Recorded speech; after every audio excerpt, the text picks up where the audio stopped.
Hello and welcome to my all dear students. Today we are going to deal the very important questions of a very important topic that is odd to autumn.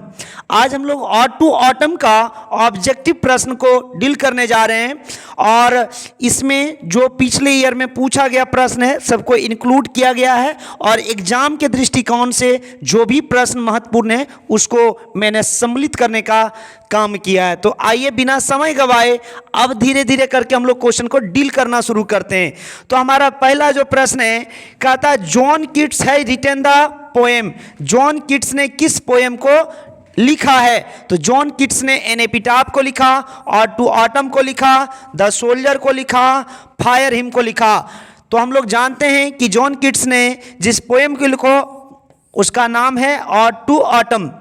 John Keats ने जिस poem को लिखा उसका नाम है जी ode to autumn. An epitaph को लिखा वॉल्टर डेलामर ने, द सोल्जर को लिखा रूपर्ट ब्रूक ने, फायर हिम को लिखा केकेएन दारूवाला ने। ठीक है, चलिए नेक्स्ट क्वेश्चन की ओर बढ़ते हैं। हमारा जो दूसरा प्रश्न है कहता ode to autumn is a season of mellow fruitfulness. ध्यान रखिएगा इसमें फ्रूटलेसनेस आप नहीं मार देना, इसमें मारना हम लोगों को फ्रूटफुलनेस। कहता जो ऑटम जो ऋतु होती है वो पके हुए फलों का सीजन होता है। हमारा जो नेक्स्ट क्वेश्चन है वो तीसरा प्रश्न है कहता autumn starts with the departure of blank season.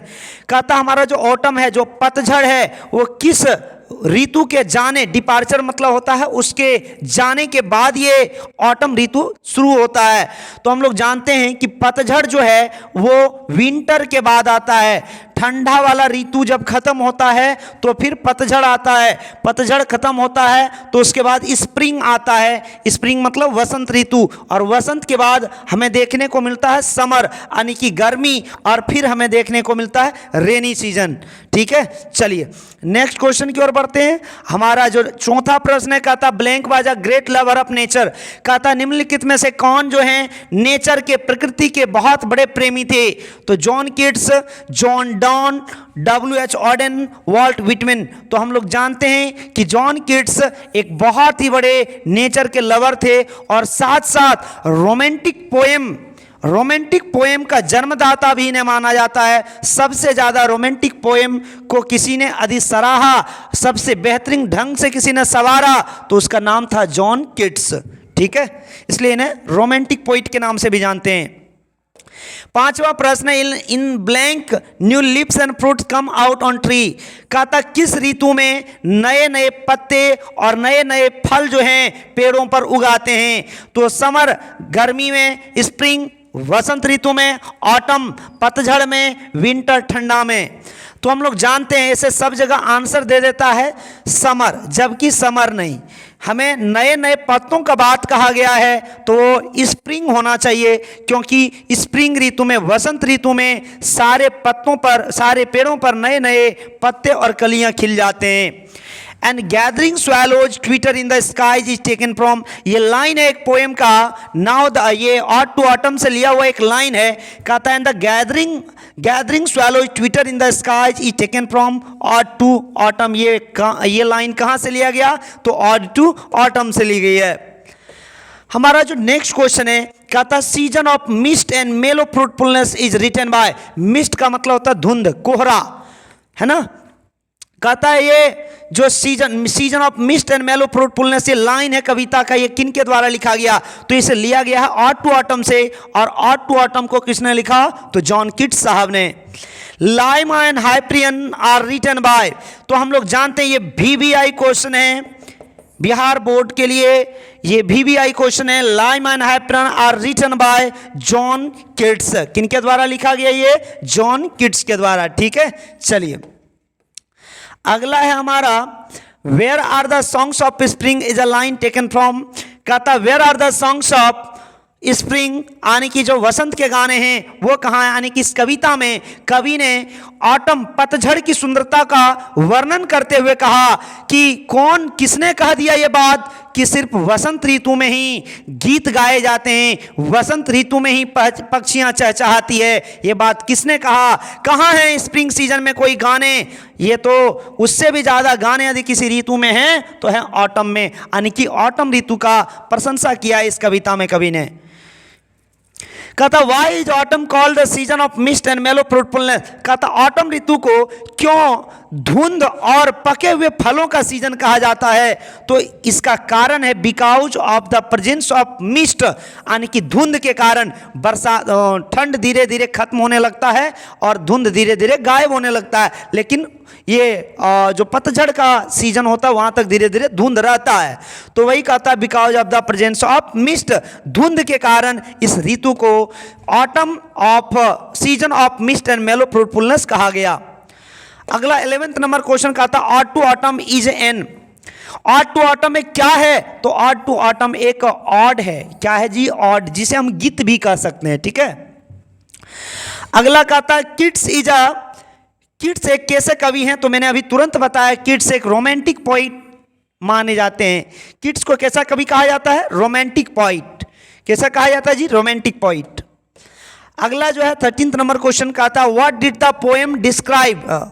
कहता जो पोएम है वो क्या चीज को डिस्क्राइब करता है? ये जो हम लोग पढ़ रहे हैं ऑड टू ऑटम, इसमें कवि ने क्या चीज का वर्णन किया? यह कविता किस चीज पर आधारित है? तो यह कविता है ब्यूटी ऑफ ऑटम, यानी कि पतझड़ की सुंदरता पर आधारित है ये कविता।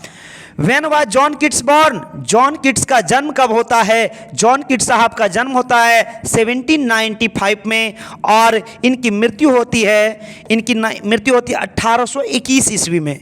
इनकी मृत्यु कब होती है जी? 1821 में। वाई डू बीज, बीज मतलब वही मधुमक्खियाँ, think that warm days will never cease. का तो मधुमक्खियाँ क्यों ऐसा सोचती है कि ये गर्मी के दिन कभी खत्म नहीं होंगे? क्योंकि उसका कारण है कि देयर जो उनके मधुमक्खी के जो छत्ते हैं वो काफ़ी हनी से, मधु से भर चुके हैं, इसलिए वो सोचते हैं कि ये दिन हमारे कभी खत्म होने वाले नहीं हैं। अगला प्रश्न है 16th नंबर, कहता व्हाट डज द कंस्पायरिंग। कहता षड्यंत्र क्या हो रहा था इसमें?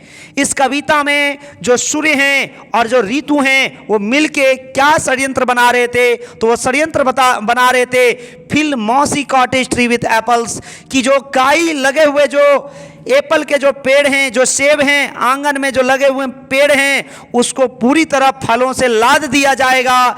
जो अंगूर के लत हैं उसमें अंगूर फल आएंगे, जो बादाम हैं, जो हेजल सेल हैं, उसमें उसे फुला के मोटा कर दिया जाएगा। जो कलियां हैं उसमें मुकुलन हो जाएगा ताकि वो आगे पैदावार करने के लिए भी तैयार हो सके। तो इसमें कंस्पायरिंग क्या था? Fill mossy cottage tree with apples, यानी कि जो पेड़ हैं उसको पूरी तरह से सेब से लाद दिया जाएगा। Why do the two conspirators plans to swell the ground and plump the hazel cell। कहता है कंस्पाइरेटर का मतलब होता है जी जो षड्यंत्रकारी होते हैं। कंस्पायरिंग का मतलब होता है षड्यंत्र करना, है ना। कंस्पायरिंग, कंस्पायरेटर्स का मतलब हो गया जो षड्यंत्र करने वाले हैं, ठीक है। तो कहता है कि जो षड्यंत्रकारी हैं वो क्या प्लान कर रहे हैं कि जो ground and plump hazel shell हैं, जो पहाड़ी बादाम हैं, उसको फुला दिया जाएगा। उसमें जो है मुकुलन, उसमें जो फूल हैं उसको बड़ा कर दिया जाएगा ताकि वो नए नए पौधों को, नए नए भोजन को बना सके। कहने का मतलब क्या हुआ कि जो भी नए पौधे हैं या जो हेजल सेल के जो पौधे हैं उसमें मुकुलन करके उसे नए पौधों के लिए तैयार किया जाएगा ताकि वो अधिक से अधिक पैदावार कर सके। मतलब उसका बीज में इतना वो ताकत डालना चाहता है ताकि उससे अधिक से अधिक पैदावार हो सके, ठीक है। तो वही कहता टू ग्रो न्यू फूड्स। वो लोग षड्यंत्र क्या कर रहे थे ताकि उसको इतना उसमें पोषक तत्व डाल दिया जाए कि वो जब अगले बार मुकुलन के लिए अपने बीज को छोड़े, जब उसका बीज मुकुलन के लिए तैयार हो तो उसमें अधिक से अधिक भोजन लगे, ठीक है। चलिए हमारा जो 18th नंबर क्वेश्चन का था ode to autumn is a ode. अच्छा ऑड नहीं दे तो पोइट्री मारना है, ठीक है। ऑड टू ऑटम एक ऑड है, यदि ऑड ऑप्शन में नहीं दे तो पोइट्री मारना है, ठीक है। चलिए नेक्स्ट क्वेश्चन है हमारा 19th नंबर का था ode to autumn the poem of nature जो ऑड टू ऑटम कविता है वो क्या चीज पर आधारित है? तो नेचर पर, प्रकृति पर आधारित है। ठीक है।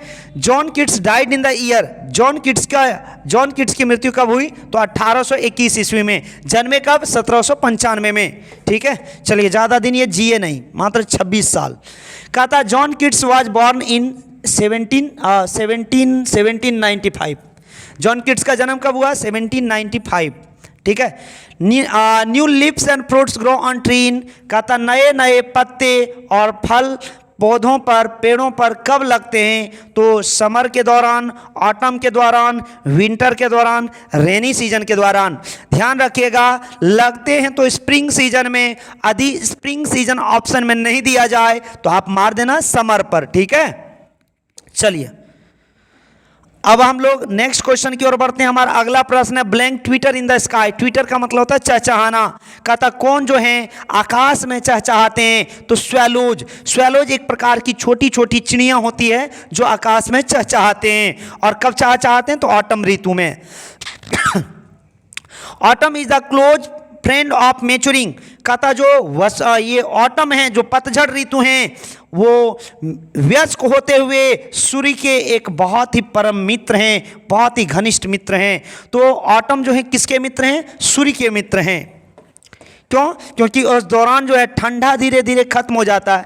ठंड खत्म होने के बाद धीरे धीरे सूर्य का जो प्रकाश होता है ना, उसमें ज़्यादा शक्ति आने लगता है। उसकी रोशनी लगने से हम लोग ज़्यादा चिड़चिड़ा महसूस करने लगते हैं। मतलब कहें तो वहाँ से गर्मी स्टार्ट हो जाती है। ठंड खत्म होने के बाद जैसे ही हम लोग पतझड़ की ओर पहुँचते हैं तो फिर वहाँ से दिक्कत हम लोग शुरुआत कर देते हैं। चलिए, ode to autumn is, ode to autumn में क्या है? तो ऑड है। ऑड टू ऑटम में क्या है? ऑड है। Ode to autumn consist of, कहता ऑड टू ऑटम में कितने स्टेंजा हैं? तो 3 स्टेंजा हैं। कितने स्टेंजा है जी? 3 स्टेंजा हैं। 3 बार इस पोएम को 3 भाग में लिखा गया है। अगला कह रहा था थीम ऑफ ऑटम इज, कहता है ऑटम का मतलब क्या होता है? तो फुलफिलमेंट और मैच्योरिटी, यानी कि चीज़ों में जो फूल या पौधे हैं उसमें चीज़ों को भर देना, उसमें पोषक तत्वों को फुलफिल कर देना, उसको भर देना। Keats was blank poet. Keats एक कैसे कवि हैं? तो रोमांटिक कवि माने जाते हैं। किट्स को कैसा कवि कहा जाता है? रोमांटिक पोइट कहा जाता है।